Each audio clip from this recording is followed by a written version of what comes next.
Fix the canon. Yeah, we'll call this segment Cannon Fodder. Canon. Cool. I Very good. I called the last one "Do Not Use." That is an aptly titled. It's very good. Okay. This one's called The Wrong Variant. Don't let it out. It must stay locked in Robert's lab. Rob and Carl burn the bridge. Oh. Somebody, was it you, Lyndon, talking about burning bridges? Yeah, Burning Bridges podcast is my podcast. That's actually great. It's the ride home from the from the gig. Yeah. Where you just shit talk everything that happened on the gig. That's funny. Speaking of shit talking, welcome back to Gear and Beer. Grab your Mega Man and give me a toast, sir. Absolutely. Let's see here. I want to. I know what I want to drink to. What do you want to drink to? Me being the very first of all time returning guest on this podcast. The problem with the returning guest is that the original guest debut was rendered null and void by data storage failure. However, you folks out there, if Watchers, we get listeners, up to 10 shares on this video, we will release the original audio. Okay, there you have it.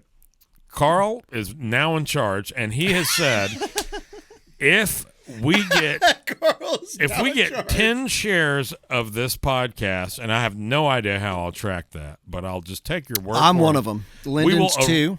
We will release the original Carl podcast. The problem is that there is no video, so it will just be audio. Actually, I think I have.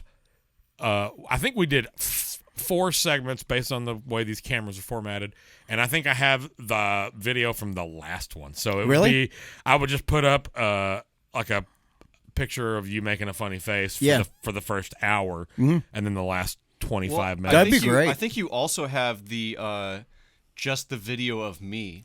So that's what we'll do. It'll be Lyndon only. Would just be that would be great. Sitting there like dead-eyed. Can we zoom it in though? Here's what I'm going to do for the 25th episode of this podcast. It will be the original Carl Lindquist podcast. Absolutely. Carl Lindquist of Vero Beach, Florida, by the way, for those just tuning in. Thank you. I don't think that's how this works, but if you're just tuning in, this is Carl Lindquist of Vero Beach, Florida. Are we live?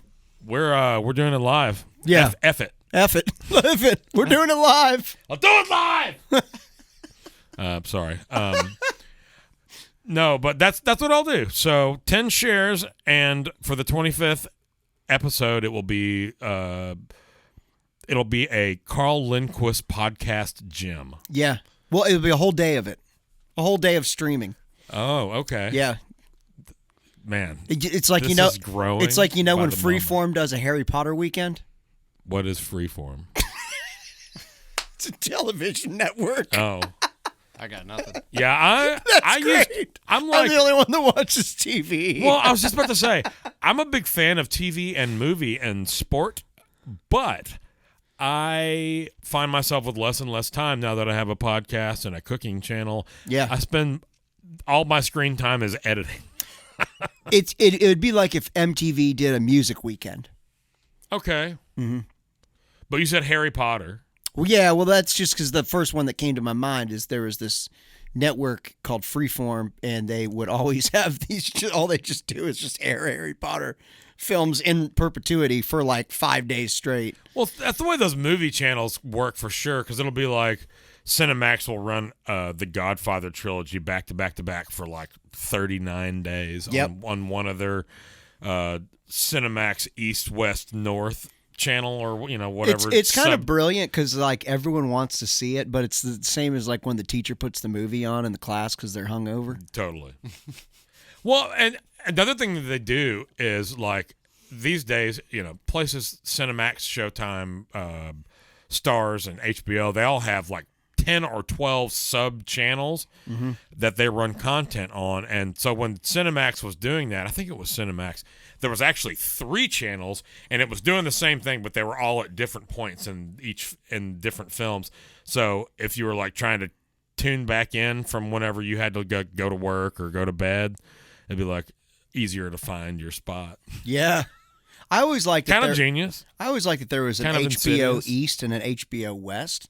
So if you really liked what was happening on East, you could watch it all again on West. So they were later. Really Yeah, it was just a 3-hour delay. interesting. Or like post-war Germany. Yeah, Yeah. Oh, post-war Germany actually had a 4-hour delay. It's a little known fact. This is off to a great start. Discussed first here on the Gear and Beer podcast. You know, when I was in Asia once, years ago, You went to Asia years ago? I Such a rich life you've led. well, it was a gig. I had a gig. It was great. Man, you guys remember those? Y'all remember gigs?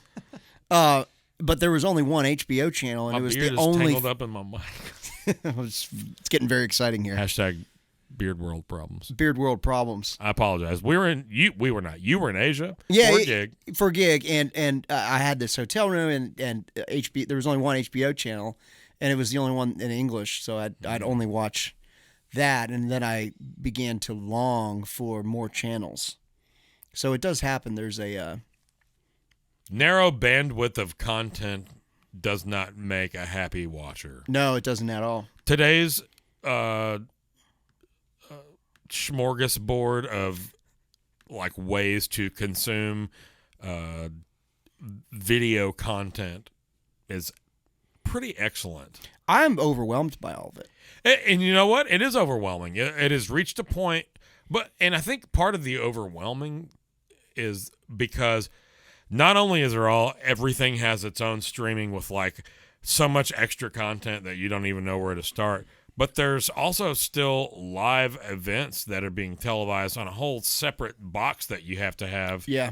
with a service that you have to pay for to get different and the same content. So I think sports is the last straw. As sports find a way to keep the kind of money that they make currently, but to stream so that people can easier watch on their phones, but they still have to pay, or some network's still going to pay like, whatever $4 billion or whatever Fox pays, and ESPN pays, or it's ESPN and ABC.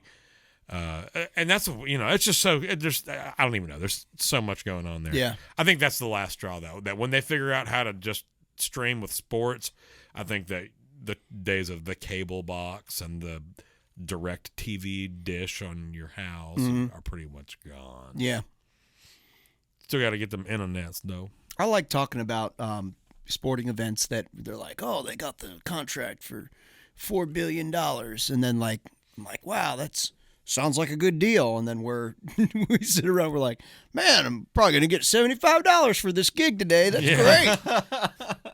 It's like, oh, wow, we Yeah. came away with over $100. I didn't see that happen. I didn't even see that happening, boy. Man, I had another good Monday yesterday. I play a Monday double almost every Monday downtown. Where at? Stage roof and then first floor. Cool. 2 to 6 and 6 to 10. Is that with Rob and Holland? 6 to 10 down first floor is with Robin Holland on bass, and the first one is on the roof on guitar with Morgan. And So that's a lot of gear to haul down for. I mean, yeah. Do you It bring is. an ox? I don't. That would be actually awesome. I, Carrying all the equipment in on an ox or a donkey. Well, no, I hauling the thought you ox were into talking the about city. I thought this you were one. talking about No, it's like a real ox, like an animal, like Paul Bunyan. like Paul Bunyan. A big blue ox. Yeah. A giant blue ox, Yeah. like of prehistoric Park proportion. them out front, tie them up out front of the stage. Hey, Tex, where'd you park your ox? Does that elevator work? At the stage? Yeah. Yeah. Okay. Because You just when gotta get you the and I code. were playing If you there know a the bunch, code. with Auburn, that elevator was not working. Yeah, And it that was sucked. kind of being weird back Yeah. then, but it's fine now. And you just have to have the code to get into it. Once you're in there, you can function. You used to have to put in a code and then put a different code in on the Right. inside of the elevator to get it to go up, because it was such a piece of shit that they had to put extra security on it so that nobody accidentally ruined the worst elevator on Broadway. Yep. It's like the crossroads of elevators. The crossroads of elevators. It means so well, but it just It just doesn't can't. good. It just doesn't- It just can't. Yeah. I will say, playing at Crossroads, and I haven't in 2 years, but after Cindy took over, and if Cindy was running sound, Crossroads is fine. And you could make some money on the weekends. Yes, it's a weekend thing. But you can't. That side of the street, unless you're Paradise Park because it's a restaurant, you can't make any money. No, Nudies, you can make money at Nudies. Oh, yeah, that's true. I never play there. I have played there, but it's been probably 3 or 4 years. Oh, yeah. It's not a harmonious place. Yeah, it's just so annoying in the street. It's like playing at second fiddle, and what I hear the most is Nudies. Yeah, well, I've Mellow. noticed the Lucky Bastard thing. That's really loud. Have you played there yet? Once. How was it? Loud. Loud, yeah. It was a breakfast gig too. Mm-hmm. It was a fun gig. Good musicians. What's his name? Fellow Peninsula resident, Brett Byers. Oh, Brett Byers. Yeah. Yeah. It was Ben Showalter on drums. Yep. Hey, man. Lyndon, if you could just settle down. What even was that? Yeah. I don't know. I'll check it out. What'd you do, man? Someone trying to break in? Hey, I appreciate you being here, man. Just tear the studio up. Celebrate. Yeah, well, at least I didn't lose the last podcast like Carl. Mm-hmm. It was my fault. Yeah, Carl is the worst. I am the worst. Fell over. Oh, yeah. Up like this and it just fell That's exactly what happened. Go ahead and just leave it tumped on over, Bubba. Oh, I know what happened. Amp tumped over. Is that what happened? Yeah, one of my bass amps. Actually, according to its label, it is a bass magnifier. Oh, wow. Interesting. I like a bass magnifier. That is what Ashdown calls it. Ashdown's It's a great amp. Ashdowns are pretty good. It's a great amp that I bought 10 years ago, 12 years ago, 11 years ago for like $250 off of my buddy, that I also bought the cabinet that I use all the time. That's where I think I bought the amp for $300 and the cabinet for $250. You can still get those cabinets for that price if you can find them, which you can't. Yeah. It's maybe the most versatile bass cabinet I think I've ever played.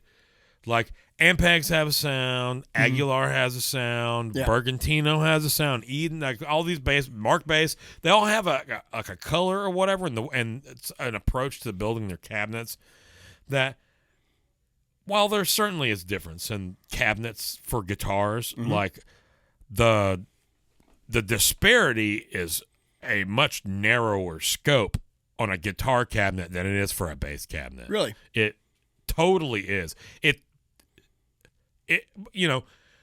most popular guitar speakers are still at least some sort of ceramic magnet. You're not doing a lot of Neo until recently with the Fender, what do they call that, Tonemaster series? Yep. Yeah, the Neo. I have of the Neos, and I have a Tonemaster, 2 Tonemasters. Do you have 2 now? Well, What are you, Jack Pearson, hoarding them, trying to get $1,000 worth of them? No, I'm not hoarding them. I have 2 because I started with the Deluxe Reverb, but I got to be honest with you. Is that that's what you played on that gig, right? Yeah, that's they right. just don't push the same amount of air that You'd say it's overall quieter. It is. It's a weird. If you had to guesstimate a percentage, how many percent quieter? We talking like 10, or we talking like 40? It's 25% quieter than a real Deluxe Reverb. That makes sense. And I can say that with confidence because I've been playing it a lot, and it sounds really good. And you've got a 66 Deluxe Reverb. Of a 66, yeah. And, actually, I have a couple. I've got a... Well, that's the one that I've seen you play. The 66 that we talked about. Yep, the one that blew up on that gig. Yeah, yeah. But it sounds really good. And that's actually a non-reverb, so it's actually... Was that with Gammon and Caleb? Yeah. The person that I am most often mistaken for? Caleb. Yeah. Yeah. Not Jake. Not Jake. Although I am as bald as him. Yeah. Just not below the eyes.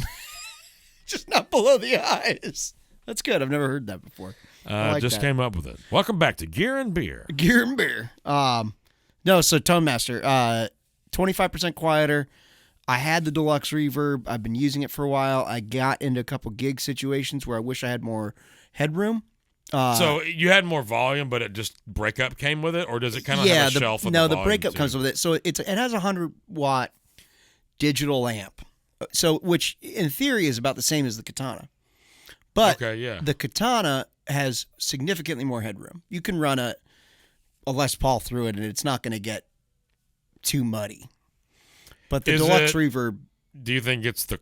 Do you think they're using higher quality tone plastic for the PCB and the Katana? Could be. The sweet Katana. Poor Katanas. Well, they're great. You hear people talk about tone woods and the tone and capacitors and like actual hand wired stuff. So, is there a difference? Is there a tonal difference in the composition of the PCB? So I did not get the Tonemaster because I thought it was going to be the same as what I had. Well, surely. I got it because I was like, well, this could be cool for going downtown. I'm not going to worry about blowing it up. It's light. Yeah, it's really light. Affordable, presumably. Yeah, it's $800, $900, something like that. It's more expensive than a Katana. Okay, well, yeah, that's fair enough. Twice as much, but it does sound good. It simulates the tube thing better. But anyway, I just got the same thing, but as a twin. Okay. And because, which is kind of funny, because like the twin, it has a power attenuator on it. You can run it at 85 simulated watts. Here's what I don't understand about the Tonemasters at all. It's a 100-watt power amplifier, and in the twin, it's a 200-watt power amplifier. But in the twin, you have two speakers. You have two creamback Neos, which are rated at 60 watts each. It's like melting my brain with all these words. Yeah. Creamback Neos. Creamback Neos. But that how many watts are those? 120 total. So okay. but against a power amp of 200 watts, it just doesn't make sense to me why they wouldn't eventually. I would think blow that up. would lead to unwanted color for breakup. I think that's why I ended up switching to the twin, because I think it made more sense. You get more headroom and same volume. Yeah, or you don't maybe even more. Yeah, because when I would run the deluxe at full power and then put it to 4, and it was, almost kind of unusable. Amount of breakup. Yeah, it was breaking up too much. So but the twin, you can back it up. You can go from 85 to 40 to 22, all the way down to like 1 watt. So, which at 40, I guess would be kind of similar to like what a Vibrolux would be. Because I guess I'm assuming I haven't really messed with it that much. So I just got it the other day. I'm going to sell the deluxe reverb though. Yeah, the deluxe. If anyone's looking, way too early. Like you said, around. So you've messed with them? 4. Yeah. Okay. I mean, Old Red has them, and I play. Yeah, a lot, so. Totally. Yeah, man. You know what? Old Red had that SVT 410. Yep. It was a CL, and it's gone. Yep. Okay, so here's what I played OldRed within the last couple of weeks, and I used the Tonemaster. Did you this past Saturday you played that? Yeah, but I played bass. Okay, so I used the Tonemaster, and one of them had a blown speaker. Yep, and I had them change it before the gig started. Okay, and then they have the other one, the 68 custom. Dude, that one they have a second Tonemaster actually. Yeah, well, I had to. So they have 3 amps there. And they're all deluxe reverbs. Right. There's 2 Tonemasters, one of which worked. What kind of speaker did they put in? Who is blowing all these speakers? Like, why? Well, this is my point about the thing. I think the power amp doesn't work with those guys. Speaker. I don't know the guy's name, but the guy that came in after us, I've seen him, like, just as an example of one person that might do this out of the how many people that play there in a week. Yeah, this guy was cranking it up to like I think 7, which is like. Why? Yeah, it was pretty hot. You have in-ears, and like they had like you don't need that much stage volume. He was louder than everybody else, like literally for no point. There is literally zero benefit to cranking that particular amp up to 7. It would be too dirty unless you had really underwound Tele pickups or some low like output pickup. Absolute dog shit. Did it really? Sounded terrible. Yeah. Interesting. I haven't heard. And I don't know how you would. Doesn't mean it's not possible and won't happen. Mm-hmm. I don't see how you can get the same kind of saturation digitally as you can from analog parts. I imagine they get better and better at emulating it, but that's only true up to a certain volume. Sure. And then it starts sounding weird. Yeah. Right? It's So- about am the I crazy? reaction. I've found on the one I have, which is different from the ones they have at Old Red, because I have the blonde one, so it's got Oh, okay.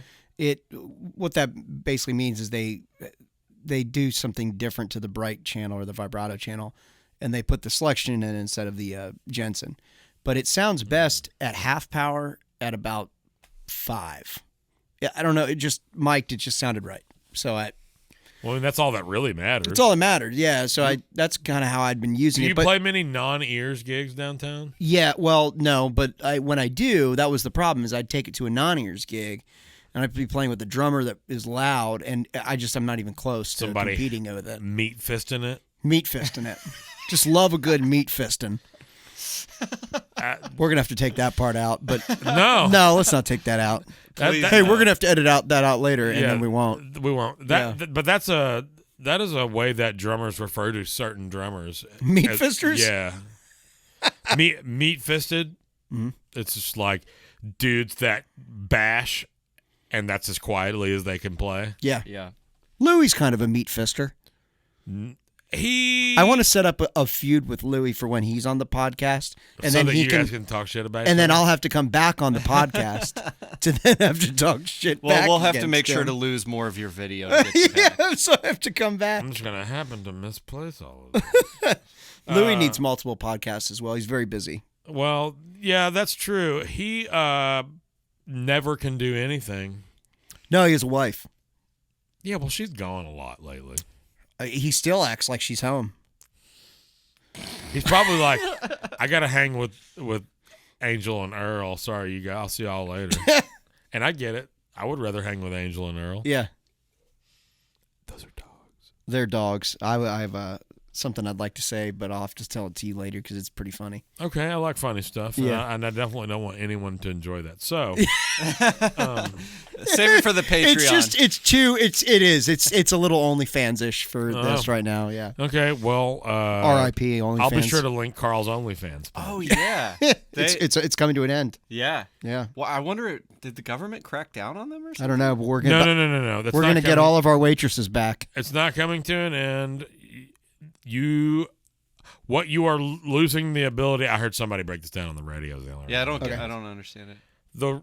What they changed is you can't have like multi-party sexual. So you can't be a Broadcast. cam girl, basically. So you can- That's only one person. You being naked on camera is fine. You performing coitus or the like or anything, doing a thing to another naked while you're I naked. don't understand it because it seems like that was their entire platform, right? Yeah. Like, Yeah. isn't it like, like half the chicks that anybody went to high school with, like during the pandemic, started doing OnlyFans? I honestly couldn't Yeah. tell you. I've heard so much about it. I've obviously never looked at it. I don't understand. I don't know. I don't even know what the interfacing is like. I don't know. Is it like TikTok, but just like hobots? I still don't understand why anybody Robots. pays for porn. But Who pays for porn? yeah, who pays No one here? Who pays for anything these days? I don't. Yeah. TikTok. That's funny you bring that up. You know who always sends me TikToks? The only porn that I'm interested in is burger porn. Me too. Hashtag Bobby Jam's Kitchen. What is it? Cook your food and eat it. Cook your food And eat it. I like that. That's good. Thank you. Yeah. That was a 2 a.m. voiceover idea that I have not that I have not changed yet. I keep intending to redo a lot of things. I have the intention of. I have a lot of intentions as well, in general. I mean sure, yes, certainly I identify with that sentiment. But in reference to this podcast, I keep intending to rewrite or to write and record a standalone intro and then make and continued to create new bed music for the ad spots in the middle and the outro section. I've only used music that I've made. Sure, yeah. For any of this, with the exception of Mark Lettieri's podcast that he didn't share, that I took samples of him playing and made loops for the bed music on that. Yeah, which was cool because he's just he's like the for lack of an analogy that makes much sense, he's like the Dallas Tom Bukovac. Oh, he's one of those dudes that picks up a guitar and, as Bukovac referred to it, God's radio turns on. Yeah. And songs. He doesn't noodle like I would noodle, yeah. or Lyndon would noodle, or perhaps you would noodle. Mm-hmm. It's just like there's an obvious composition that it's being improvised. Yeah. And that's cool. It is very cool. I know. That's one of the reasons that Bukovac's so cool, and it is likewise one of the reasons that Mark is so cool as a player. Bukovac is somebody I got to get on this podcast. I will buy him as many loaves of White Mountain bread, or I will bake him bread on my own, and I will buy all the Rolling Rocks. And a cake. Okay, congratulations. Thanks for coming on. Here's a cake. I could totally do that. That would be. Do you bake cakes? Cake is something that I've done the least. Deer and beer. So when you're playing through stuff, are you thinking like of guide tones, or what? Are you just trying to think of a melody in your head, or? It depends on what. So, like what we were jamming on earlier. I know that's kind of straightforward, but like, there's I'm some generalizing odd things in there. So I'm thinking of most of that as like a C major 7 or like an E minor kind of a thing. Mm-hmm. With the exception of the A flat, I play A flat major 7, mm-hmm. outline or E flat. Outline that. Yeah, mm-hmm. in E flat sound, like E flat triad sounds good there to me as well. Yeah. So when I do something like that, I think of like on that, I'm just thinking of like I'm trying to hit that flat 5 thing. And then for whatever reason, when I hit that, I'm just thinking B. Like you like the I had this guitar teacher in community college, honestly, but mm-hmm. it was an incredibly awesome program full of just some of the most beastly musicians I've ever seen to this day. Yeah. I had this private guitar instructor named Joe Lee, who's still a cat in Dallas, who will play circles around anybody. He's a super weird guy, but he was like, "Do you ever just sit down at the piano and play a chord and then figure out what notes you like over it?" And I said, "No." And he goes, "Oh man, I do that all the time." And I'm like, "Okay." So I took my looper and I just like played chords and started figuring out what's specific. Grazie. What specific chord tones that I like over that. But like, and I'll be interested to get Lyndon's input on that. But I'm not a schooled jazz musician. I'm a guy who likes the improvisational aspect of jazz, and I like the anything goes kind of harmonic ideas and connecting, like trying to connect an idea over chords that don't fit together. I think you're kind of short selling yourself. I mean, schooled or not. I guess what I really changes. Well, what I really mean is like if you're looking for an authentic bebop vocabulary, I'm not that guy. Yeah, me neither. Yeah, but you could pull it off. I couldn't. No, you totally could. You and like you've got all the different voicings and like subbing stuff out. I mean, but if we're talking like straight up Charlie Parker lines, not my bag. But I guess I really just mean trad like vocabulary. Yeah, I know. Okay, I see. I say bebop because that's that's the roots essentially of all that. Mm-hmm. So For it's like sure. saying the blues. Blues means a lot of things. Sure. Or yeah, whatever. Yeah. I know what you're saying, but I still think you're selling yourself short. You Well, could, I appreciate it. I mean, you could step into pretty much any jazz gig and I can hold play your the own, changes. You know? I can. If I Well, know and you them can or I comp. can read them, I Yeah. can play the changes. I get very bored with my comping. I have voicings for stuff that I like, and I often try to do the jazz guy thing of moving I say the jazz guy thing, the jazz bullshit guy thing of taking a shape, moving it up or down a half a step and kind of thing. But then at the same time, like, that doesn't work so well for chords, but that's a great approach to like chord tone, like improv. Like, I had a lesson with Todd Parsnow like 15 years ago. Todd Parsnow is a guy from Dallas. Used to play with Roy Hargrove. Amazing player. Kirk still plays with Kirk Franklin sometimes. Mm-hmm. Just as bebop of a guitar player, like bebop, not like jazz, like bebop, like the dude. But also a true chameleon. Totally. He's also like a legit blues guy. He's just a fantastic fucking guitar player. Yeah, is yeah. what it comes down to. Mm-hmm. And I had this lesson with him, and he was talking about. He's like, so I figured out one time, or so and so, and I figured out one time, like, all the different ways you can approach a chord tone, and it's like half down chord tone, half up chord tone. There's half down, whole above chord tone. Yeah, like There's that. yeah, right. and all those. He's like, he gives me all these things, and he's like, I practice every chord with all of these approaches. And I'm just like,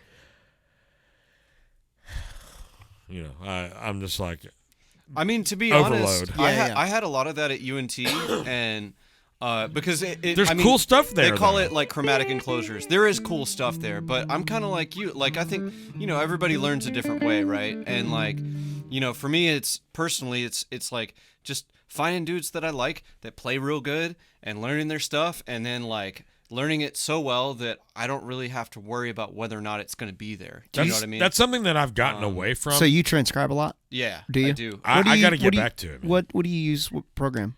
I don't. You just do it? Like by ear, well, I if, think. If I really usually. can't grab it, I'll go on YouTube and find it. Somebody else slow it down. I've or been you can slow it transcribing down a bunch with of the YouTube, right? Alan Jackson stuff. So the James Mitchell and Brent Mason stuff, and if there's like a line where I'm just like, I can't hear if he's ghosting it, or I really want to hear what string he's playing it on, YouTube has that half speed function. I didn't know Oh, you yeah, two. no, I knew that, but I It always is forget about it. Crazy useful. They have anywhere you can speed up, but obviously I'm not trying to do that. Yeah. But it's great for practicing too, because so like for listeners, if you don't know this, go to YouTube. Anything that you want to learn, you can do 75%, 50%, and 25%. That's amazing. I didn't know that. I've done that. Somebody told me, probably you, told me about that before, and I used it a couple times, and then something I certainly need to get back to is transcribing stuff. I'm just like, every time I listen to Steely Dan, which is pretty much any time I get into my car, and more so like even Fagen records, I really love solo Fagen. But all that stuff, there's so much, like, it doesn't even matter what instrument you play and you're trying to be better at. Just transcribe Steely Dan. Whatever instrument. Trumpet, vibes, Even drums, just the chord progressions are singing so killer. tight groups of background vocals. There's that. Did you listen to that thing I sent you? Yeah. Oh man, I haven't listened to the second track yet, but the first track was amazing. It's so he released he did a recording. I think the whole thing will eventually come out. Mm-hmm. Are you familiar with the first Fagen solo record from the late 80s or early? I think it's early 90s. It's late 80s. It's called Nightfly. I'm not familiar with it. You have to listen to that record on your way home, and just listen anytime when you can listen. Yeah. It's usually in the car, honestly. Same. Yeah. I've been trying to make time. Just really learning my monitors with music that I'm super familiar with and whatever. But it's sonically kind of weird. a little crispy, and then like there's like some sort of weird booty shelf on like the whole master. But the playing and the songs and all the performances from all the musicians is just amazing. That's cool. I think one of my favorite records of all time is his Morph the Cat record, which is Wayne Krantz and Keith Carlock. Is that Wayne on the live thing you sent me? I don't know who it is, but it doesn't sound like Wayne. Sometimes it sounds like Wayne, and then sometimes it totally doesn't. I would say most of it doesn't. Yeah. Some of the vocabulary sounds a little bit like Wayne. The overall aggression and tone to me don't sound like Wayne. What were you going to say that you use to transcribe? Oh, Capo. Capo. It's an app called Capo. You can I'm just not put. familiar. It's actually kind of cool. You you can like loop sections and slow it down to whatever. Oh. And How much does it cost? I bought it so long ago, and I want to say maybe it was $30, something like that. Okay. And then, Nothing crazy. but the problem is like that was back when everyone owned their files. Like if you had like an iTunes library full of like material you want to learn. Right. Now You'd everybody have to buy the track. Now you have to buy the track, or like you have to go on. You can't move a bootleg it spot. from YouTube or something. Yeah, so actually the YouTube thing actually makes more sense because then you just have access to more because stuff. everything and everybody exists has on everything YouTube. on YouTube. Yeah. now. Everything. You can find the lowest and highest quality versions of every song. So YouTube, if you're listening, please don't take that function away. No, that's a great. Dear I had no Lord. idea. You can do it on your phone as well. That's YouTube, awesome. if you're listening, be more favorable to this podcast with your algorithm. Thanks. Also, give us a bigger cut. Yeah. Just give us any cut. Yeah, right. This Dude, podcast is a long way from monetization. I stepped out to grab drinks, but man, can we hear some of this guitar? This Oh yeah, sure. Yeah, that sounds great. so good. Play This is something. this is a R7, R8. You tell me. It's your guitar. I don't know. Does that sound right?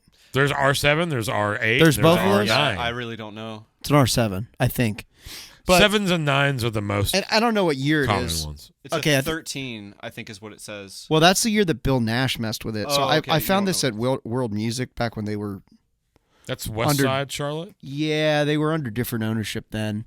Because I think since then it's different ownership group and it's not been the same since I've been back. Wait, but so Bill did not build this? He modded he it? didn't build this. So he takes this and he supposedly files the body down. This is like Oh.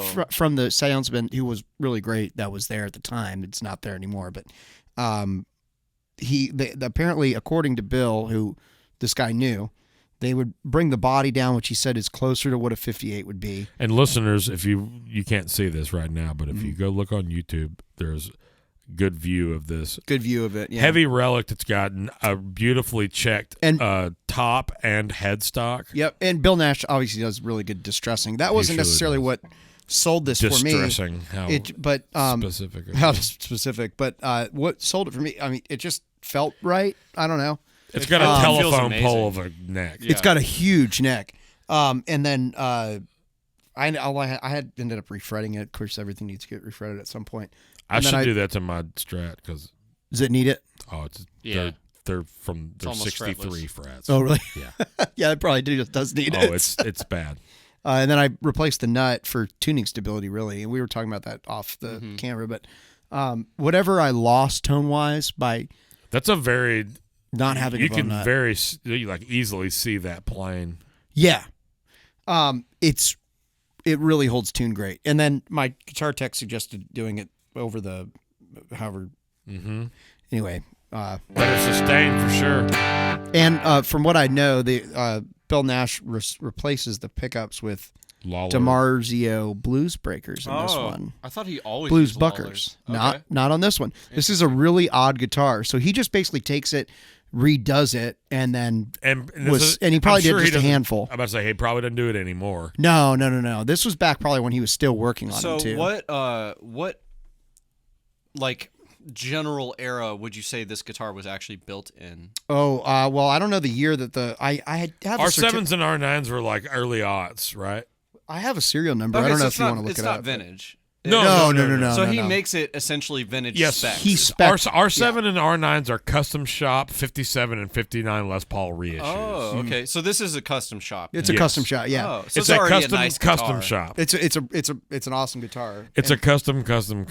And every other Gibson I play, well, except your 330. This is a 335, right? 30. 30. 330, Yeah, that yeah. thing's amazing. Full hollow. It is amazing. But there's, you know how you can't pick up every Gibson and go, oh, this one's great. They're not all great. They're definitely not. but this one has always run They run to the me. gambit of good guitar quality. Yeah, for they sure. do.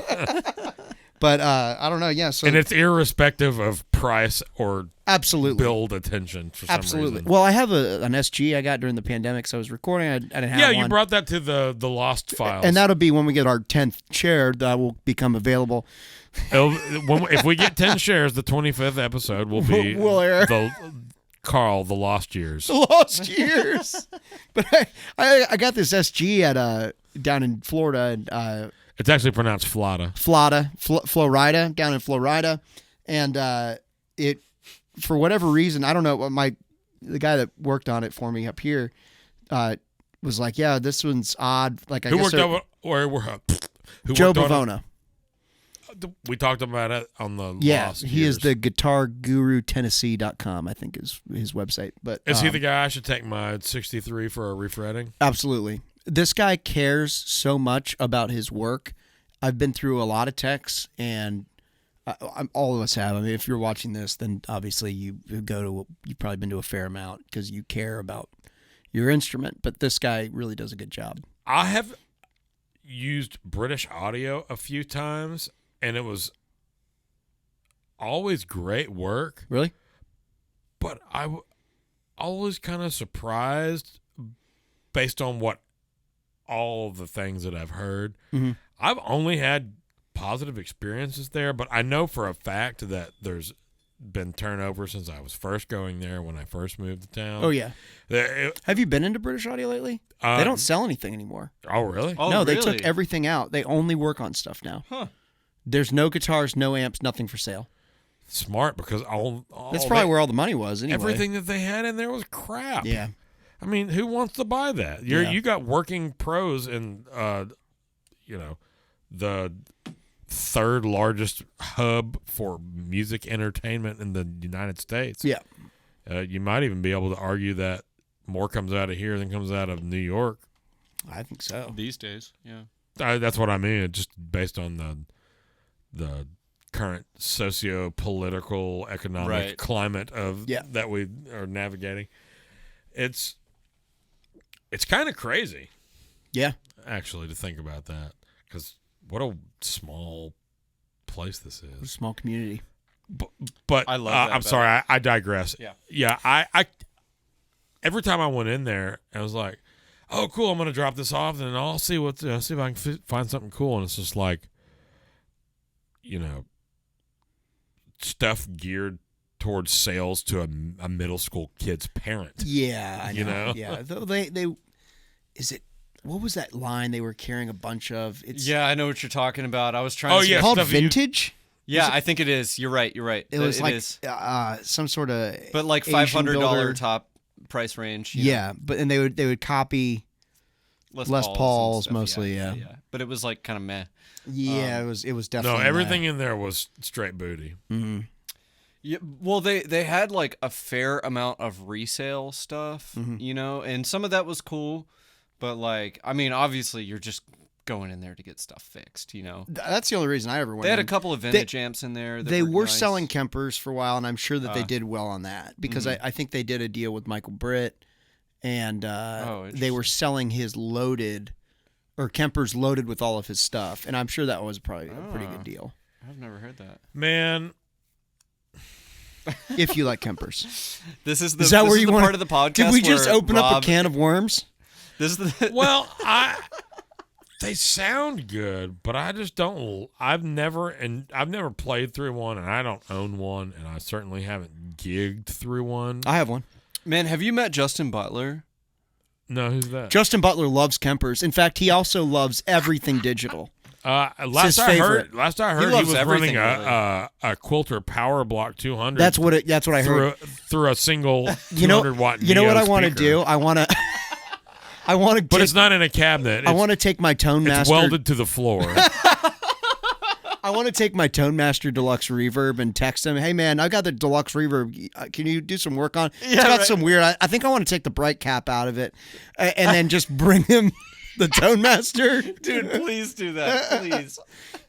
He would just, I wouldn't be welcome back. Nah, well, so when, and I do mean when that happens, I'm going to come with my camera and. You want to follow that, yeah. Yeah. This would be like Punked. He won't Gear know and that Beer I'm podcast version. It'll be that's the perfect April Fool's joke. Gear and Butler. Beer punked you. Here's what we're gonna do. I'm gonna bring my Tonemaster Deluxe. I hope that this doesn't premiere before we get this done. And my Katana, and you can bring the HX Stomp, and tell them, hey man, there's just like a weird buzz that's coming from it. Figure you could, go through the schematic. But what we tell him has to be, hey, I actually have two things I need to take to him anyway. But I'll be like, hey man, my one of my old Fenders is acting up, and I'll bring in your Tonemaster, and you'll be like, hey, I got this Boss that this Japanese Boss, or late '80s Japanese Boss. I think pedal. it's a good one. It's got the Wazacraft symbol on the front of it. But you got to take the Tonemaster thing off of your. Oh yeah, absolutely. Oh, he's gonna know before it gets in there. He's gonna pick it up. He'll smell and be like, it when we open the car door in the street. Yes. Yeah, he'll be like working on something in the shop, and he's like, "What is that digital synth?" Yeah. What else can we bring him that's like a funny like bad pedal or something like that he wouldn't want to work on? Anything that has epoxy in it. Yeah, very true. Yeah. Because I tried to get him to fix my MXR. I mean, not that he wouldn't. You can't. Yeah. You have to replace those boards. You can't fix them. Mm-hmm. Oh wow. Well, that's what they're doing. But my Mxr Stereo Cores, which is a great pedal, it's not something that I would keep on a regular board. But if ever you need chorus, it's a great sound. But what also that pedal does that's cool. It's an 18-volt pedal, and it's got a separate preamp section with the treble and a bass control. Yeah, and you can turn all the chorus off, and you could just use it as like a fat boost if you wanted to. Yeah. Do they just fat. cover the PCB in epoxy? Yeah. Oh my god. So that same thing with that Aguilar, that old ass Aguilar that they haven't made in 20 years that I've got sitting right there. That's also PCB's epoxy. covered in epoxy. Yeah. I get. That happens a lot. I get the. It's like to keep things proprietary. It's gonna preserve it. Yeah. Oh, is it a proprietary? That's what Butler move? told me, and I would think it would be like maybe preservation of the parts or something. Justin would know. The parts don't cost anything. Why would you want to preserve them? The midichlorians are very high in Justin. When it breaks, you want to sell somebody a new one. You don't want to break and somebody be like, how can I design a better one of these? Oh man, because that is the pedal market today. Is how can I redesign or design this better for stomp form? Yeah. It's like this pedal. Thus the HX and the H9 and right. You know, all that's all it's like the Prince of Tone, which I brought today, which is nothing like the King of Tone. Oh, dude. Can we hear it? Yeah, definitely. What do you have on the board right now? Is it the King of Tone that's on the board? No, I'll put it on. I brought this. I had the Slide Rig Cali 76 compressor, which was good. That's the double chain one. Yeah. Oh, nice, man. It was good. Well, I traded it. I'm about to say, if you're selling it, I never might buy it. I've wanted to try one of those. It was good. I have two because I'm a gear hoarder, just like all of us. And I have the regular one, the deluxe, whatever they call it, compact deluxe, which is I guess the one channel. You can there's more usable function in that one than the Slide Rig. Oh, really? Yeah. There's just only so many knobs you can have when you're trying to do a two thing. So I traded it out because I was interested in these. I've seen some really good stuff about the Duelist. I prefer the King of Tone over. I know nothing about this. Tell me about this pedal. I'm not really sure. I don't really know anything about it either. And I'll be honest, when I brought it today, I was like, this could be fun to bring because I bet Lyndon will know something about it. Are they or two he'll separate look preamps? it up and he'll be like, this is what it does, and we'll like mess with it. For the Duelist? Yeah. I bet you know something about it. I've heard a fair amount. I know that Saul uses it a lot. He kind of swears by it. I didn't know exactly what it was modeled. What did you say it was? I thought it was supposed to be kind of like a King of Tone. I was thinking Is that it two that it was supposed to separate be like blendable preamps? I thought it was like a dual channel Dumble thing. Oh, well, that makes sense. I could 'cause be it's got the mistaken. no, that makes sense because it has the String singer singer. on one side. Okay. But the other side says Okay. heavy hand. I was gonna say because the knobs look like Dumble knobs. Yes, they do. Yeah.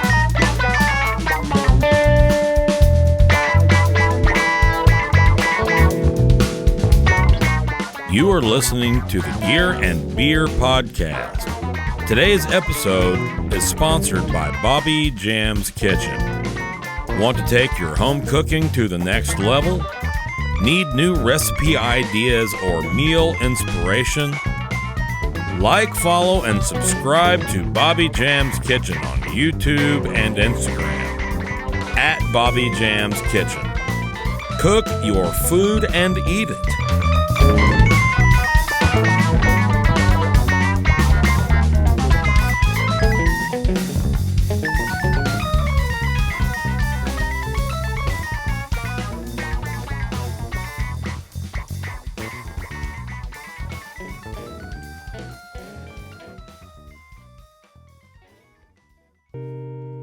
All right, we're rolling. So yeah, That's the fat clip. as we come back, we're just kind of to catch everybody up. We are kind of going over the Kingtone Duelist. Give me some mistake covering delay. Oh yeah. We were talking about the dip switches on the inside, but what we were just talking about is the pre-clipping EQ that looks like from this diagram it's on both sides. Yeah. Yeah. Yeah, take it away, Carl, man. Cool.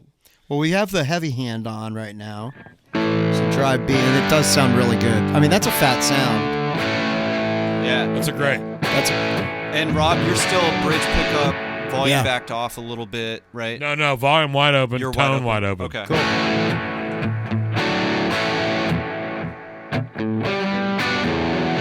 Wow. You're fired. That's the stock setting, and it does seem like it's a little less drivey. Yeah. So I'm hearing everything's coming through pretty clearly. That's good. It's yeah, I mean, that amp has a lot to do with it's it a too. lot of clarity. Well, it's so my initial thought is that I'm very familiar with the amp, and it's a very bright amp, especially the way you have it set. Yeah. This sounds pretty dark compared to what I see. Oh, really? Yeah. Let's hear Yeah, let's hear the like just direct in bypass. kinda- Okay, here's bypass. No delay in anything. So just a tiny bit of hair on A it. little bit of hair. Yeah. A little bit of hair, and I would call that I wouldn't call that bright. I would call that. I mean, there's some brightness, but I wouldn't call it bright. But No, no. we're also considering that you're on the bridge pickup right now. Well, exactly. But I'm looking I have at the bass treble. cut and treble boosted. Yep. Like if I did that with any of my guitars, it would be like being stabbed with an ice pick. Yeah. But you- I you're- run my you're- things differently. You're into bright sounds, though, aren't you? I am, and Lyndon infamously on this podcast one time said that I did not have bright guitar tone, and it blew my mind then, and still blows my mind because I feel like I have super bright. Like when I hear other people, I'm like, that sounds too dark. You know, Yeah. I think to clarify, if I may, Please, you may. by all means. in the court of public opinion, I think that your tone is. I don't think of it as bright because even your brightest sound is fat. You have a more open, raw sound. So I rarely hear you use something that sounds compressed. True. Even I don't. if you're using a humbucker. Yeah. Interesting. Yeah, I think that you tend towards pedals and amps that have like this kind of nice, open, very responsive. Something that soars. Open is a great word to Yeah. describe what I look for in just about any sound, especially in overdrive. Oh yeah, definitely. The Matchless is especially. That's why I really like the Lightspeed. That's a very open pedal. It is. It's super open, and it can bring the sparkle to something that doesn't have it. Yep. But it's a really usable frequency knob. So yes, definitely. because there's so much high end on tap there. Yeah. That's one of the reasons I like it. Because I've never you can put it run on mine. a flyboard. It doesn't matter what you come in contact with. You can get the brightness, and if you need to, you can run it as an always on pedal. I did a flight 8 last weekend to North Dakota. We did Tigerlilies. Yeah. And the production company had a deluxe reverb. This is Tigerlilies. Can I refer to them as cat flower? You make, yeah, absolutely. Okay. I'm going to start referring to them as the cat flowers too. But they had so we were talking about the Tonemaster deluxe reverb earlier, and I don't want to get too far away from this Duelist thing, but I just want to make I'll a real bring quick us back point. around. It's okay. Yeah, So if you don't mind, just stay sitting right there. I will not move. Don't get too far. I won't circle back. So we they had a 65, standard deluxe reverb that you buy from the store. Not the hand wired one, but the PCB reissue. PCB reissue. And the blackface, presumably. and yes, yeah, but it's so we were talking about the Tonemaster earlier, and I feel like it's about 25% quieter. Yeah. Man, and I know that has a little bit to do with speaker, and it's just it's a completely different amplifier. You're using power in a different way. Absolutely The response is It's invariably almost- going to be different. Yeah. It's almost like to a certain degree it does matter, but within 20 or 30, like wattage ratings don't matter. It comes down to, does it sound good or do they pair well? Because like you can get a great sounding vintage Fender amp and you plug it into two V30s and it's going to sound horrible. Yeah. Because the frequency shape of a V30 isn't meant for a clean, like a twin. Yes. It's meant for a Marshall that's like blowing mids across your forehead. Yep, absolutely. Well, and this was an interesting thing. So this like deluxe reverb, I've got it on stage, and we're playing, a big venue. There's probably 3,000 or 4,000 people there, to give you an idea of how many people are here. It's outdoor, and I'm running the deluxe. Is it a fair? No, it was actually in Fargo. It's this venue called Was it the Lights. Oh, I was going to say the Windbreak. No, I have played the Windbreak though. Was I've the played Queen Windbreak of a North few Dakota times. with you guys? The Queen of North Dakota? Yeah. No, but every time I go up Just her there now, husband? I always tell my family, I'm like, well, I'm going north of the wall for the weekend. Dude, I kind of love North Dakota because I love it too. Dude, those Never people been. are so cool, and It's like going back to they the- love country music. They love music in general. It's like going back to the 70s. Everyone's really Dude. kind and everything's nice and they don't get stuff very often. Yeah. So like they're just excited to be there. Yeah. And Well, to be if Gwen seeing is live any music. representation of those people, then I get it, because she's like one of the most beautiful souls I've ever met. Yeah, absolutely. Okay, let me bring us back to the Duelist. Yes. Because Can I make one point about the deluxe yes, real quick? Please. So this Nope, was sorry, that time has expired. outdoor both nights. And I could hear my amp pretty clearly on stage, even at 4.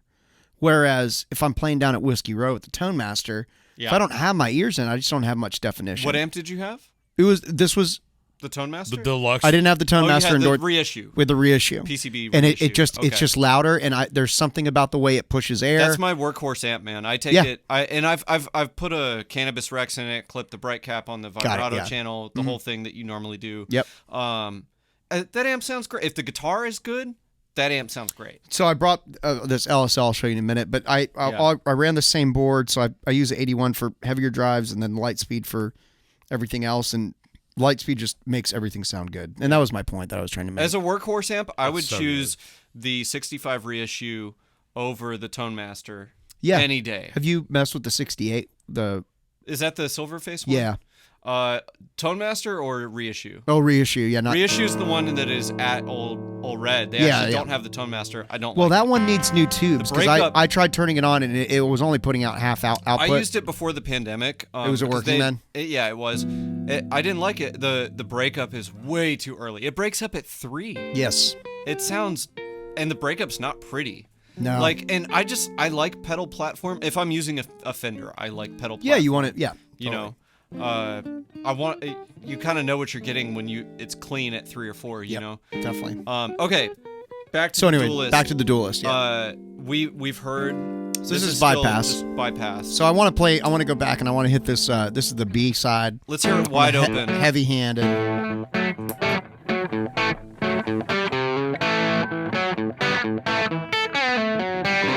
And this is with the stock pre-clip, but I want to go to the glass, which I think could probably be even less drive. No, it's way crispier top end. I was gonna say I don't know that this is darker. It's the opposite. It's way brighter. Brighter, yeah. I like what it. were you Sounds saying? British. That's the brightest Yeah. setting it has. What were you saying is darker to you? What setting were you saying is darker? Oh, we were just talking about the amping. I think it's the guitar that's pretty dark. The going guitar through is the- pretty dark. Oh, I see. It But probably, that sounds good to me. That does sound. That sounds. I mean, you could play like a rhythm, like a heavy rhythm with that.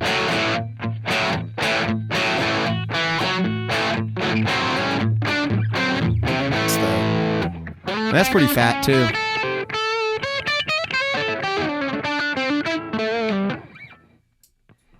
You want to hear the other side? Yeah. So this is the This is the string singer side. stock open. Yep.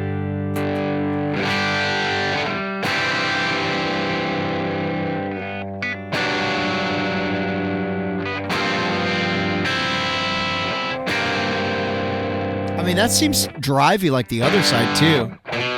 It's that the glass setting as well. That's the glass. You want me to switch that? No. I was gonna. I kind of want to hear the stock setting. That's stop. That's a little more pleasant. I like the brightness because I just always I'd rather have too much and roll some off. Yeah, definitely.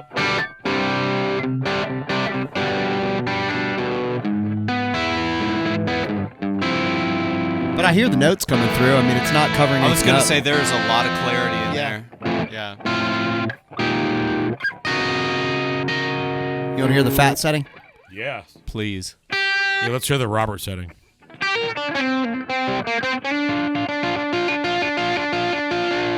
I'm going to try cranking this drive real quick, see what it sounds like.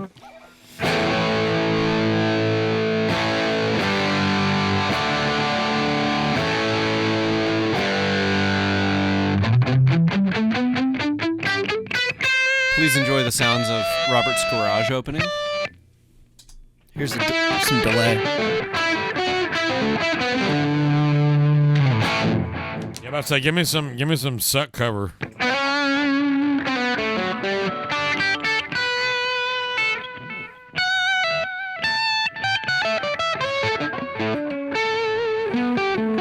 That's pretty pleasing.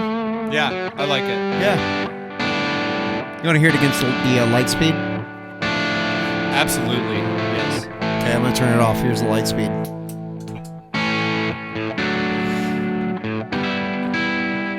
That guitar sounds real nice, just by itself. It's an interesting pickup selection, but, you know, if Bill Nash did it, he probably went through a lot of things to figure out what he liked. I can only imagine having played his stuff. Yeah. Yeah. That light speed has a lot of transparency. It's Man, really transparent. I have got to get one of those, man. They're worth it, yeah. I've been holding off because I didn't want to buy one brand new because enough people have them that I can find one at a decent price, but Yeah, I think so too.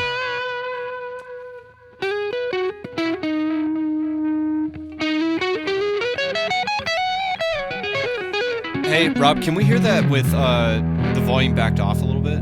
Because it sounded so nice with the Duelist backed off just a little bit earlier before we started. Yeah, I know what you're saying with the guitar. It just works really good. I think it just chops off a little bit of the top end, so that it's not as not so harsh. Yeah. So here's wide open. That's 5%. Noticeably different. Yeah, Nice. yeah. A lot nicer, I think. Here's 10%. Yeah. Ooh, dude, that's beautiful. That's nice. Yeah. That's what I would call thick with 2 C's. Yeah. That's a 2C thick. To To be perfectly honest, I don't know why, but I used to just on gigs play wide open all the time until you told me that you play backed off a little bit, which I never would have thought you did from just, hearing your tone or whatever. But like once I started doing it, I was like, man, it almost never sounds, to me, ideal tone-wise to be wide open all the time. No, I agree. Especially if you're used to, if your pedals are set to work a volume pedal or knob before the drive section, like it just, those pedals just function way differently at that volume. You, especially just like based on like their literal dB settings. At this point, I am wide open volume and tone only when it is like face melting solo portion of the set. That's about it. The way I have to run, I told you guys I've been playing my dad's 63 Strat all the time. Yeah. And it does not have any kind of treble bleed or cap, so it just it immediately sounds like this when you turn it down. Yeah, so it's like to where it's unusable. You have maybe a 10% just at the very top to work with, and it's just enough to like make it great. But I have to run it differently, and so like typically I've been switching towards the last half of the gig to my SG. Things get more rockin'. Cool. It's a lighter guitar. Yeah. I have total treble bleed control on both pickups. Yep. And it's a really bright and like open sounding guitar anyway. So I've told people before that on my pedal, of course not this one because I have a little one here, but on a regular size board, I think that the volume pedal might be my most important pedal. Do you have a three-tone one? Yep. Yeah. It's the only ones I use. have got to get Justin to make. I've got two broken That's what we can Ernie bring Ball him. That's what we can Juniors. bring him. We should bring him one of those digital volume pedals. Hey man, this thing's just not working. I have one of yours, and I got this one. Of course, it's digital, so it's better, right? I mean, maybe you can take a look at it. By digital, you mean like the infrared one? The one where the meter goes up as you push it down. Yeah. He would love us. So I want to. Have you heard the 1981 pedal yet? I don't think I have. I've heard it, but I've never played through one. You got to kind of check it out. It's kind of cool. So that's bypass again. And this is kind of a rat clone. Rat clone, yeah.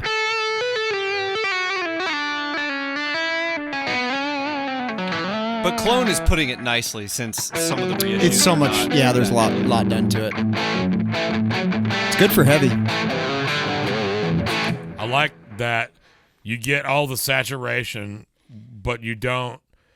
It doesn't bring that mid mud. That woof. Yeah, that nor unnecessary does it woofing. bring the brittle. It's like it's the right amount of presence. And I actually have to cut a lot of treble. I mean, I'm running the cut at like 80%. Because it can be unusable. Brightness on tap. I'll back it off. Yeah. Kind of a lot of booty for. That's with the cut at 10 o'clock. I don't like it's that. Too much. Yeah.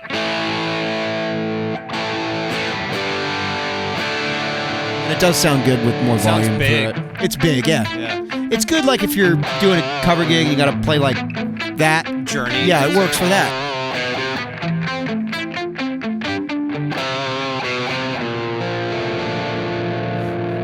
So I want to show you this. I brought my Prince of Tone as well, and I'll put it in where the Duelist is. Okay. I'm not in love with it. I want to see what y'all think of it. I want to hear it. I don't have a King of Tone memorized, imprinted in my brain or anything, but I've heard it enough times to. Yeah.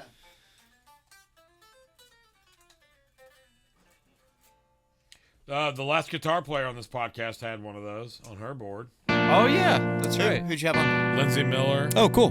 Billy Freeman was last week, but she was the week before. Yeah. So here's the overdrive. Actually, I'm going to start with the clean boost.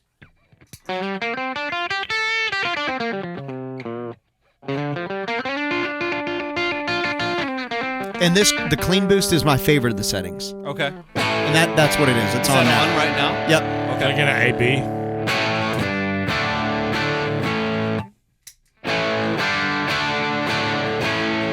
Makes it sound more British to me.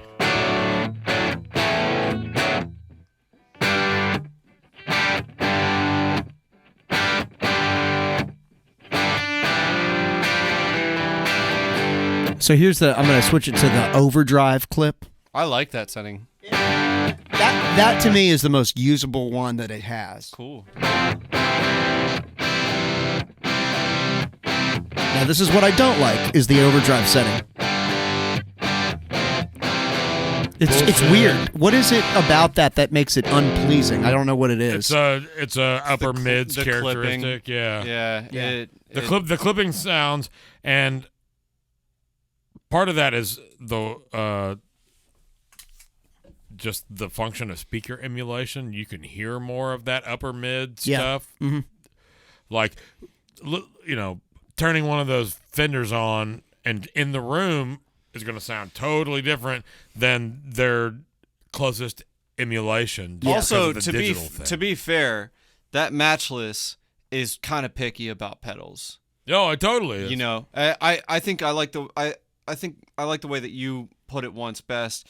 It is if it's a good pedal, it sounds good through the Matchless. If it's not a good pedal, it doesn't sound good through the Matchless. I bet. I can see that being true. Or in this case, setting. You know, like if you didn't like it the first one beforehand, did sound good. Yeah, that's what I mean. In this case, setting. Like if you didn't like it beforehand, I'm not surprised that the Matchless doesn't make it sound that good. Yeah, you know. So it's a discerning platform. I'm going to turn it on again, but this is the third setting, which is the distortion setting, and this is another one I'm not necessarily a fan of, but I want to see what you guys think. Instantly better. It's way better than the other one. It's way better than the overdrive, but it's not quite as good as the clean boost version was. No, but I like that. Yeah, I mean that sounds pretty good. Because I would take my tone knob and be like, I've got the tone at about half. You want me to go up with it? Leave it right there. Right there? I'm saying I roll it off from there. Got it. Okay. I got this at like 6 of 10. Oh, cool. I mean that does sound good. I agree because it's brightness in the right frequency spectrum. Yeah. It's not whatever that if I figure out what that number is, I'm gonna let that know, sounds pretty Black Crows-ish to me almost. It's just the whole deal for me is the higher gain goes doesn't mean that it should sound less open. Yeah, no, I agree. You still and that sounds open. That does, yeah, absolutely. Yeah, I feel like I can still hear every string. Exactly. That's why I like the 1981 thing. I think I hear everything that I want to hear through it, and nothing gets too woofy, and I don't lose any note clarity.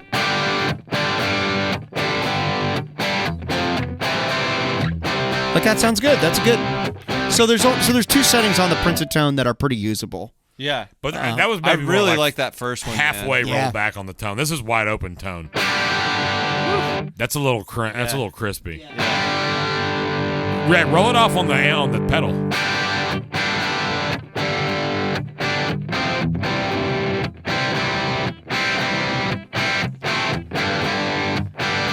I mean, that's obviously a poor riff choice for that amount of breakup. But I think I liked it better rolled off on the guitar. I do too. Here's back to the clean boost if you want to. No, don't do anything to that. That's good. Yeah, the character that it adds to that tone is really. Which is funny because, like, for being a clean boost, I don't really think it's clean. I mean, it's still drivey. It's just it's kind of a poor. I would call name. it a medium drive. Yeah, me too.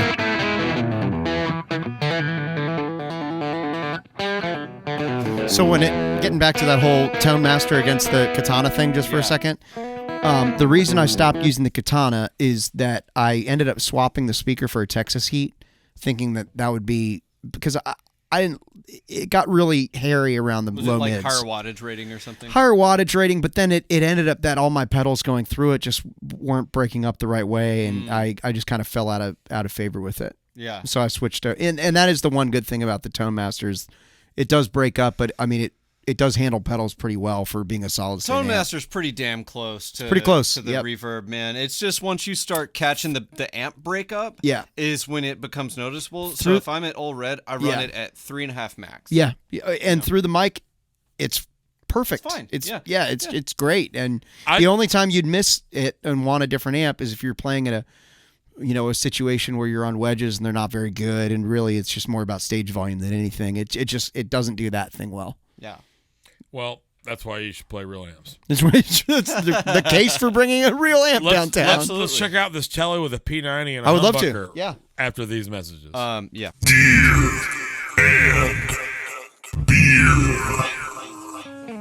Welcome back to Gear and Beer with Vero Beach's pride export, Mr. Carl Reginald Lindquist. You know what's funny about that is everything, but the fact that Vero Beach is such a nowhere town. I've heard of it before I knew you were from there. There's one other person from there, Jake Owen, so I can't even be the most important musician from Vero Beach. Well, I think that you could debate the term musician. This is off to a great start. And I don't mean that to take anything away from Jake Owen, but I think if you had to put Jake Owen in a category and your choice were artist or musician, that guy's an artist. And he's a good artist, and I'm a fan of his voice. He's probably a great musician. He actually but when I think of a musician, I don't think of the artist. Yeah, I know what you mean. That they can be that, but they're in a separate class. Yeah, totally. That's all I meant. I'm actually quite a fan of Jake Owens. He's got a bunch of great tunes. That's not my favorite one. My favorite one is one that I did for years. The one that got away. Oh, yeah. Did we do that when we played the other day? No. Did we do Sunny and 75? That's Joe Nichols. Yeah, I know, but those we did Sunny and 75. Okay. That's the one you sang. Yeah, I did. I used didn't to do know those it well. two all the time, and I hadn't done it. Or Anywhere With You would be the other one, I think. Anywhere With You is another. I mean, there's a bunch of them. Anywhere With You is a great one. There was another one that I played every weekend. Yeah. By Usher. Nope. Yeah. By Jake Owen. Yeah. You know what I'm talking about? Yeah, I know. I remember like his first one. Oh,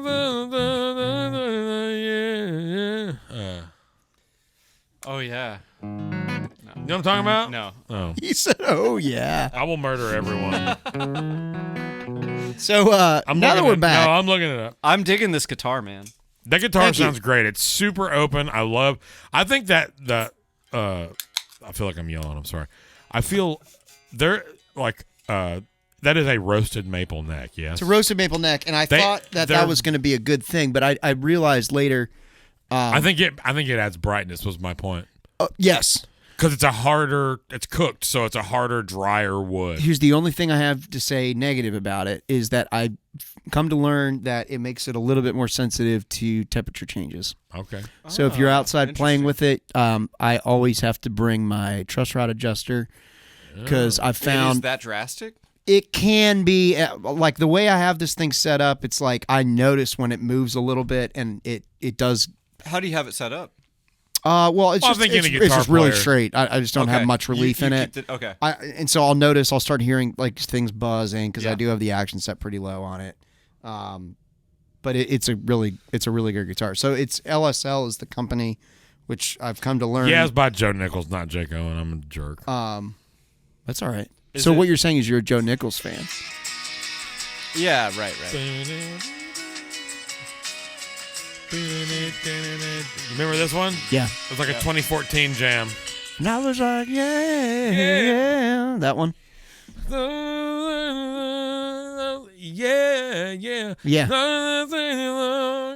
Yeah. Something, Hey, I'd like to also point out, did I talk about my hat yet? Not on camera, I don't think. All right. So my stepdad passed away, but may he rest in power. May he rest in power. He owned a nightclub in Colorado in the 90s. What part of Colorado? Greeley, near Fort Collins, north of Denver, about an hour. Yeah. And he had a couple acts come in, and I recently got a hold of this hat. Was one of them John? One of them was John Connolly, and he signed it. And there's a picture of his rose-colored glasses. Right. And as I've always told everybody... For listeners, he is wearing a white hat with what I would call a cream or pearl braided... whatever that thing that goes between the bill and the face strap, of yeah. I guess it's a strap, but what is There's it gotta be a strapping? name for it. The function is not strap. This is There why is no I'm here. function. I'm literally looking this up. You'll know this information. That's great. I want to know Just because I mean, You have a strap too. yeah, I have a strap. I'm wearing an equally amazing hat. Equally. Yours is cooler. Yours has way more vibe, but my hat. It's just older Yeah. Well, and it's signed. I'm about to say, your hat is a vintage John Conley hat with the rose-colored glasses built into the logo on a white hat with a pearl strap, we'll call it. And signed by Not to be John. confused with the pearl snap. That's right. Also, signed to Mike, your stepdad, presumably, John Conley. Mm-hmm. That carries weight, son. It does, yeah. It carries and weight. and he has a Chris Ledoux hat one. I also got that one, and Chris signed it. It's pretty cool. That's pretty. And a 1987 Marlboro Winners are headed to Nashville smoke hat, and it's red, and it's also pretty cool too. That's pretty. And an original Bobby's Idol Hour hat, which you obviously can't get anymore because it's not around. You about to say that place ended in the pandemic, did it not? Yeah, I think it got knocked down, repurposed. Somebody's got to build condos. Somebody has to have. I mean, people have to have places to live. I mean, come on. That's sarcastic, obviously. I don't understand the amount of condos. I just where are these people going to drive? Where are they I don't know. Where are they going to work? Where are they going to work? I guess on Broadway because nobody can find any players. Can't find any bass players. You're the only one. I mean, and I'm a guitar player who can play bass. I think that would be the best description of me. And I'm not even. I've actually done 3 bass gigs downtown, and 2 of them were with Dave Black on drums. And after every song, I would turn and I'd look him in the eye, and I'd put my hand in my back pocket. I'd be like, "We're pocketing," because it was funny because I was nowhere near the pocket or wherever it is. I wasn't there. I don't believe that because you're at least a good enough musician that you understand that the function of the bass guitar is different than playing a guitar. Yeah. So you're already ahead of the curve. So I bet Dave was just happy to have somebody who wasn't a total asshat. Yeah, well, and every time after... was he fronting and drumming? No, he was just playing drums. But after every song, I'd look at him and I go, man... He's a singing son of a bitch. He's very good. He's very good. You know David Black, Lyndon? No, I do not. He's played with a bunch of people, but I don't... He's currently playing with Phil Vassar. He's a drummer. He's played with a lot of people. That's Gammon's old gig, isn't it? Yeah. Do you know Jake Gammon? I do not. Jake Gammon's also another fantastic drummer in this town. Yeah, he is. He's not a singer. I would David like Black. to know more good drummers. And I believe a new resident to Hendersonville. Really? Yep. But yeah, Jake is a great drummer as well. Yeah. Very good. I forgot what we were talking about.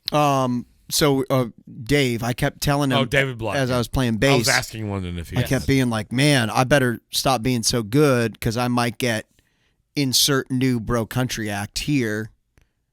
And he thought that was pretty funny. Pretty funny. Yeah. Like I need to calm down before I end up with the so-and-so gig.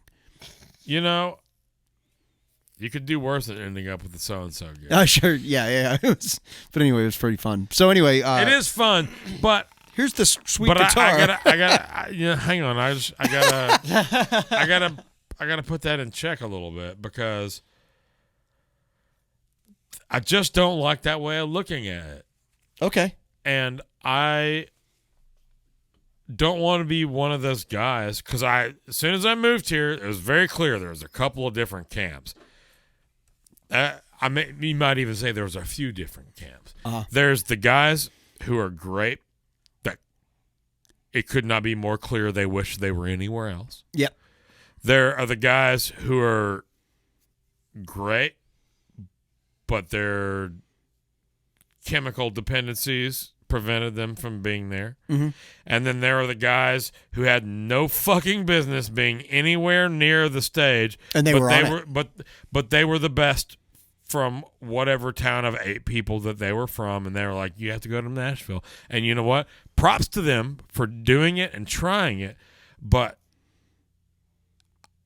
I can only respect the person who does it and tries it, understands where they are on the scale of able to achieve whatever is required of this, whatever they're doing, whether that's playing in a bar on Broadway or doing a writer's round or opening for a notable artist or any of the number of the things that you can do. It's the having to go through that ego check. Like, I come from a place where I was always the shittiest person in every band that I was in, and that was true from 0 years of age until I moved to this town. I'm not even kidding. We talked about it last time with Billy. Like, we were all, because I lived in the same place for a long time. How long were you in Dallas? 6, 7, 8 years. I was in Dallas for, let's see, probably 5 years. Oh, wow. Okay. So, I mean, it wasn't that long, but it was a good while, maybe 6. That's enough time to really absorb such a rich, actually, and yes, I was there for 6 years. Musical. Well, also, when I workplace. first moved there, the only person I knew was Mike League. Oh, okay. Yeah. And so, like, I got lucky in the sense that he Mike showed League me, is the founder of Snarky Puppy. Oh, okay, got it. and at that point, he was, like, going to the Walrus, playing with Bernard Wright and, like, Chris McQueen. And Mike League was an extremely talented individual destined for greatness before he ever came to Dallas, but he came to Dallas and he soaked it up like nobody before or since. he also just had the most open mind of any person I've ever met. Like, he was willing to go down there and, like, fuck school, who cares, sorry. Well, no, but like, I don't feel like that's... Not fuck school, but, like, he knew that the real education, he told me this, the real education, you can learn lots of great things at UNT. It is an amazing school. But he was like, I think that he saw the real education as going down to Dallas and playing with Bernard Wright and Bobby Sparks. I think his ability to differentiate between the different values between the two different sides, which are both equally valuable if approached correctly. Yeah. I think just the fact that he separated the two, because you look at any vocation, like, what is valued? Is it you have a diploma or you have experience? Because I guarantee you, it doesn't matter if you're a welder or if you're a place kicker holder or if you work at a register at Walgreens. Like, a degree doesn't enable you to do that job well. Yeah. What enables you, what tells an employer that you do a job well is your experience. So being able to experience both the scholastic approach as well as the practical approach as a musician is totally crucial. Mm-hmm. And one of the things that people have in Dallas, myself being one of them, have always said about the UNT crowd is that, like, just because you go to UNT and you can play jazz your ass off doesn't mean that you can do anything else. And there's so many people who are like, if you needed them to play 2 hours of straight ahead solo on their instrument, murderers, any jazz oriented thing. But if it came time to learn the solo to Hit Me With Your Best Shot or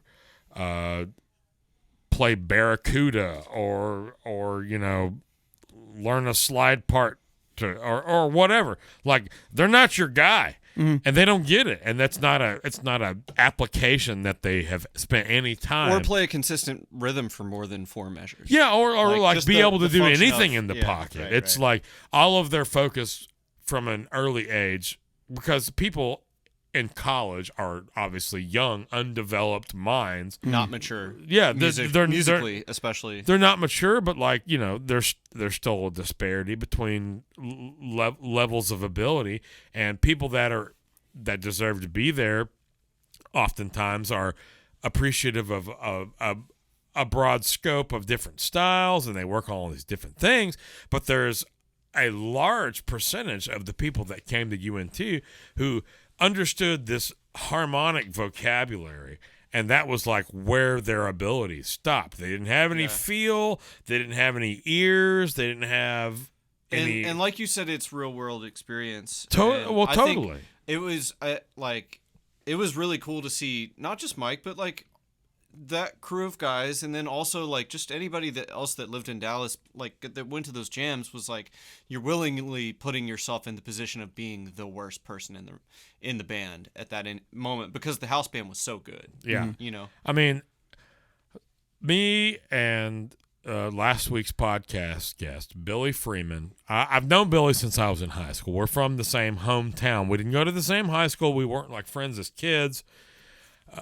He briefly took drum lessons as a teenager from the same guy that the drummer that who was one of my best friends to this day that was in my band, the guy that gave me those drums.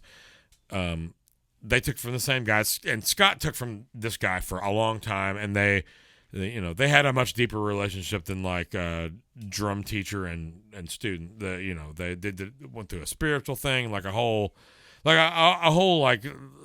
different bunch of levels of personal relationship.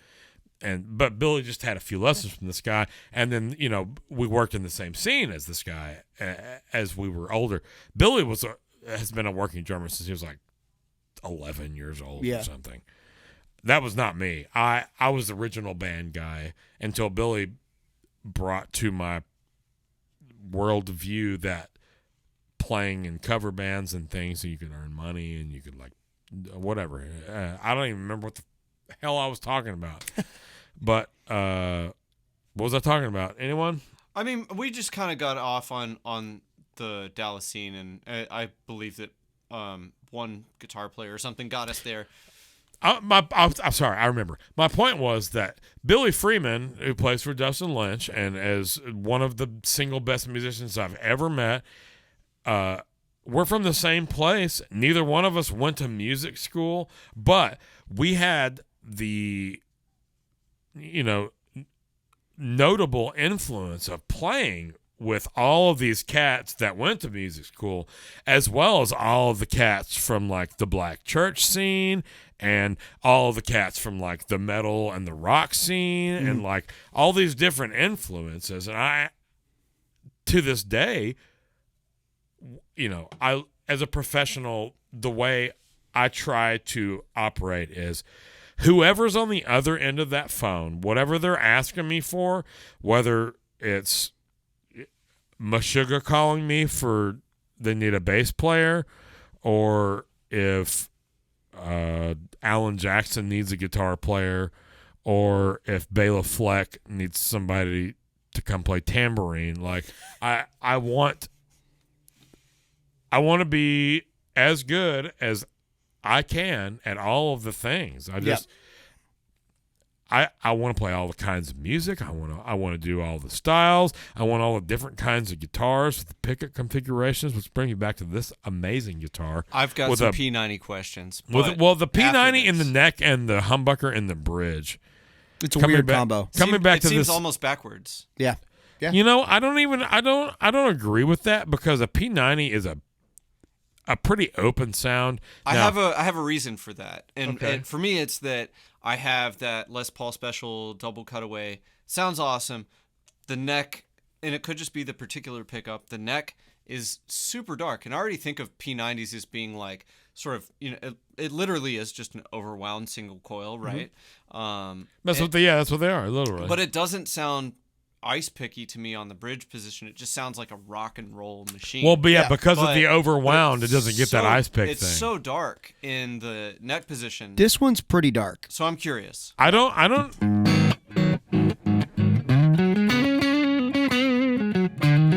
Is that wide open on everything? Yep. How's the clarity? Like, can you play? Yeah. It's clear, but it is dark. It is. And then this is the.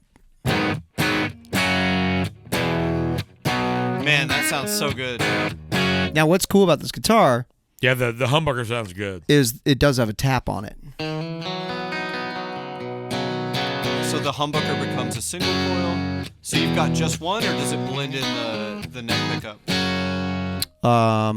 When you do the tap. If that's just so in the middle you can tap it too. So it that's the gets you out of phase. Oh wow! So the first one truly is just one single coil.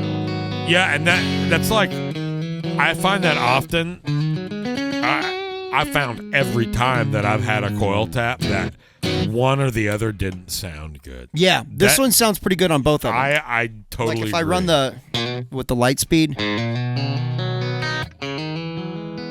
That's tapped. That sounds great. So what is the brand? Is LSL? What is LSL? I've never heard of it's a it. maker in California, but he does do his own pickups. Is it like G&L where they have some sort of like one of the builders has connections to Fender? No. historically? This is just a guy that, from what I understand, he does almost all roasted maple necks. Does have a couple rosewoods. Okay. I got this over at Corner Music. I've seen them They seem to before, be the for sure. dealer. But yeah, they're really good. It sounds great, man. I Lightly distressed.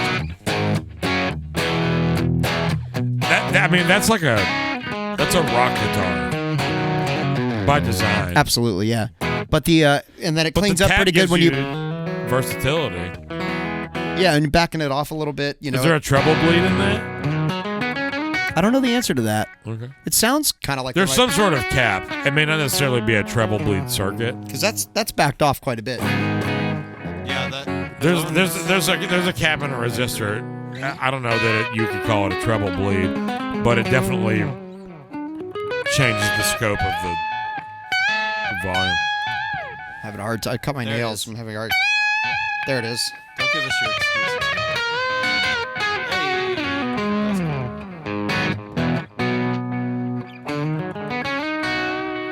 I really like that we get some of the acoustic sound of the guitar from.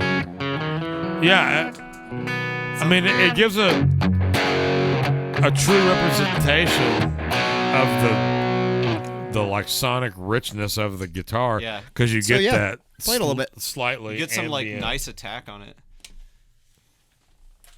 I'll try. I've had 70 beers. Oh, it's gloss. I didn't look. gloss, yeah. It did not look glossy. Yeah. My Is it the gloss that gets condensated upon finger was very sticky. sticky? Okay. It's wide open. No Yep. pedals, yeah? You want one? Prince of Tone?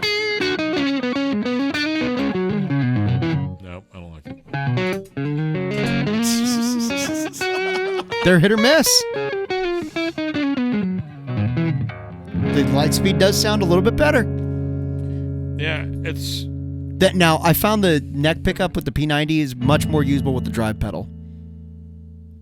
Like it if I were to use it by itself, bypassed, it just doesn't quite cut enough for me.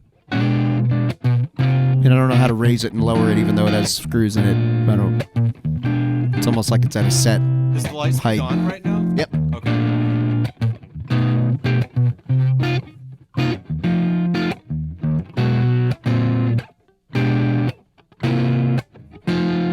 I will say there's still less clarity in this pickup. Oh yeah.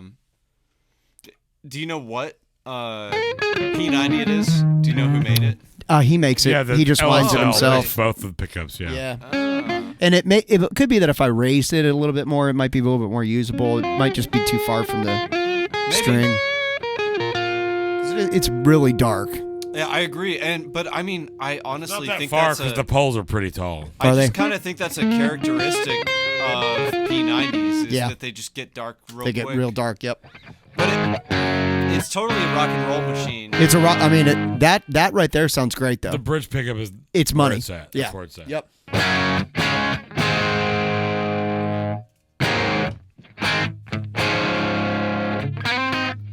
And do it in the center position because I do think that's where the PA90 is kind of pretty cool. Like that's a good sound.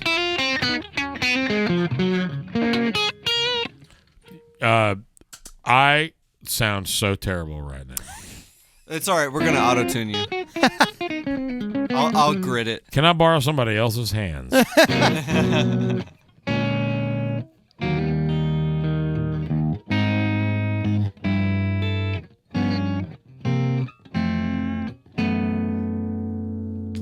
All right. Give me a little delay and that light speed. Oh, I'm sorry, and the 81.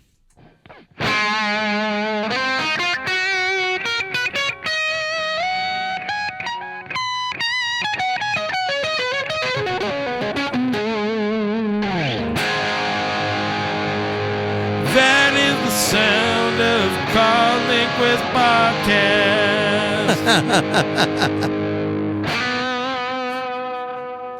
That is the sound when I ruin it. That is the sound of a Carl Lindquist podcast, and that is the sound when I ruin it. I love where this is headed. This is great. When Maybe the video won't work so I can come back. Everything sounds major when I put my grubby mitts on and it sounds bad. Carl is coming back. It's gonna be the best thing that's ever happened until I start editing it.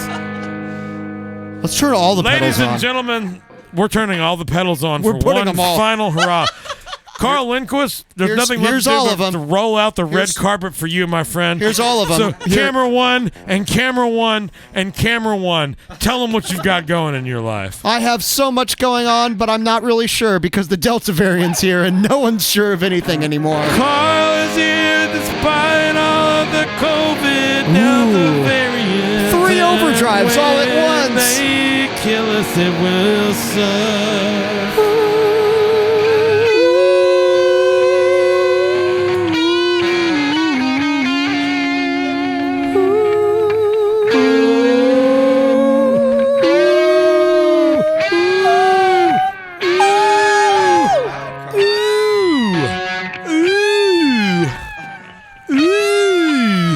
You're welcome. That sounds as good as a spot as anywhere to end. You're welcome. Thank you for watching Gear and Beer with Carl freaking Lindquist and Lyndon and me on That's Cool.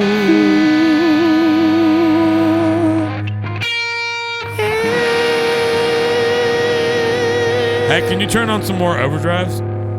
Yeah, here, let's turn on all those too. How many overdrives can we put in front of the mattress before it explodes? I don't know.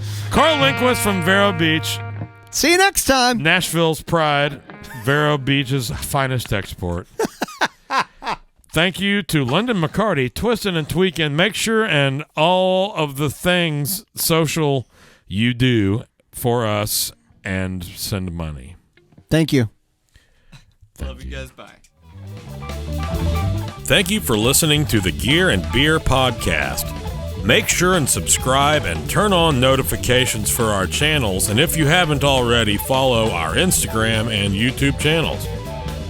We truly appreciate your support and ask that you please tell anyone you know whom you think might be interested in our podcast about Gear and Beer to help us grow and continue bringing in great guests from around the industry and beyond. Thanks again, and until the next episode.